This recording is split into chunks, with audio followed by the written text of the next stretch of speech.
Bonjour, je m'appelle Herero et nous venons d'une classe qui s'appelle la 4e 5 Heitiare. Et cette classe est une classe tourisme écoculturel, ce qui veut dire que nous nous occupons de la biodiversité et de la culture.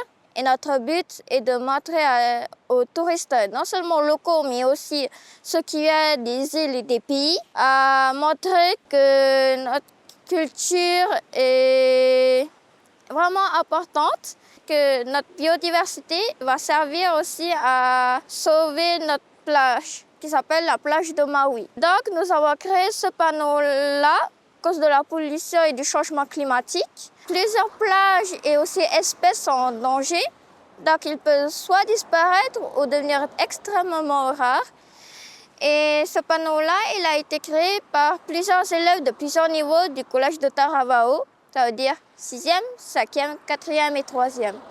Bonjour, alors moi, Ella et ma copine Mehitia, nous allons vous présenter la légende de Maui qui a un lien direct avec la plage de Tapuae, Maui.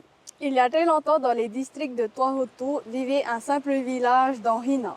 Ra, le soleil, était très énervé contre les habitants car il ne le remerciait pas de se lever tôt et de se coucher tard. Donc, il décida de se lever tard et de se coucher tôt. Les habitants tombaient dans un terrible cauchemar. Ils ne pouvaient plus sécher leur linge, ils ne pouvaient plus cuire leur ma'a, et à cause de cela, ils tombèrent gravement malades. Hina, voyant que les habitants de Tohoto souffraient, alla chercher Maui et lui demanda son aide. Maui accepta et partit chercher des lianes et prena quelques cheveux de Hina, puis les tressa ensemble pour en faire une longue corde pour attraper Ra, le soleil. Maui attendit que le soleil Ra aille se coucher, se rendit à la plage de Tapuae Maui pour lancer la corde de toutes ses forces. Il essaya de le maintenir de toutes ses forces. Après avoir réussi à maintenir Ra, il dit à Ra de reprendre ses habitudes de se lever tôt et de se coucher tard, et il promit que les habitants le remercieraient pour ce qu'il a fait. Ils reprirent chacun le cours de leur vie. Et maintenant, je vais laisser la parole à mes camarades.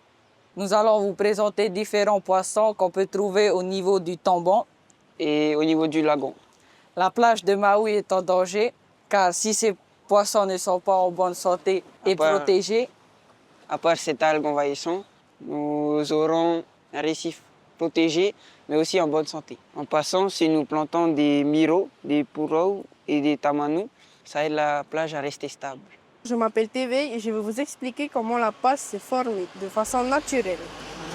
La passe s'est formée grâce à une rivière d'eau douce qui commence de la vallée et finit jusqu'à dans la mer. Le corail ne peut pas pousser dans l'eau douce, c'est ce qui a formé la passe. Maintenant, je vais vous parler un peu de comment se forme le sable blanc. Donc, tout d'abord, nous avons le récif qui est situé ici, grâce aux vagues de fortes vagues qui se frappent contre les corails. Le corail se brise en petits morceaux. Grâce au courant, ils sont emportés vers la plage. Voici la chanson sur le panneau qui s'appelle Preserve Your Ocean.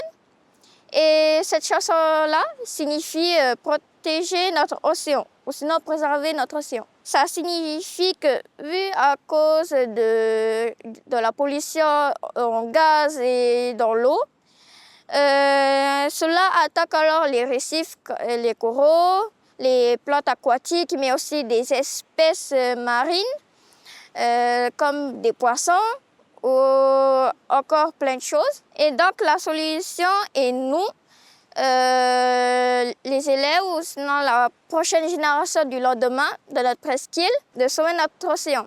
Donc une des solutions, c'est-à-dire planter des arbres, cela va permettre à retenir le sable de la plage pour pas qu'il s'en aille, préserver aussi le corail et protéger les espèces. Parce que c'est grâce à eux qui vont permettre au corail d'être en vie et d'être en bonne santé. Je vous remercie beaucoup. Au revoir.